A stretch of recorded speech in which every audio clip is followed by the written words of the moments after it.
తోటకూర పెంచడం ఇంత ఈజీనా? పెంచేదాకా తెలియలేదు ఇంత ఫాస్ట్‌గా గ్రో అవుతుందని. ఖచ్చితంగా 30 రోజుల్లో పెరిగిపోతుంది. నేనెలా పెంచానో సింపుల్‌గా చెప్తాను. విత్తనాలు చిన్నగా ఉంటాయి కాబట్టి వాటిని ఇసుకలో మిక్స్ చేసేసి మట్టిలో చల్లుకోవాలి. అప్పుడు అవి దగ్గర దగ్గరగా కాకుండా ఈవెన్‌గా స్ప్రెడ్ అవుతాయి. మంచిగా పెరుగుతాయి. మట్టి కొంచెం లూజ్‌గా ఉండేలా చూడాలి. అండ్ లైట్‌గా సాయిల్‌తో కవర్ చేయాలి. వారానికి ఒకసారి వాటర్ ఇచ్చినా సరిపోతుంది. ఎండ ఎక్కువగా ఉంటే 3 డేస్‌కి ఒకసారి అట్లా వాటర్ ఇవ్వాలి.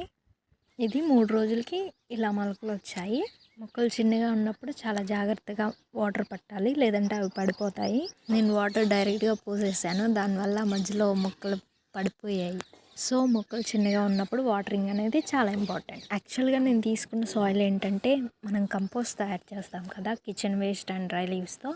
ఆ సాయిల్ మీద నేను ఈ తోటకూర విత్తనాలేసాను. తోటకూర పెరిగేలోపు కంపోస్ట్ ప్రిపేర్ అవుతుంది. తోటకూర హార్వెస్ట్ అయిపోయాక దాన్ని మనం మొక్కలకి వేసుకోవచ్చు. మీరెప్పుడైనా ఇలా చేశారా? కామెంట్ చేయండి ఫ్రెండ్స్.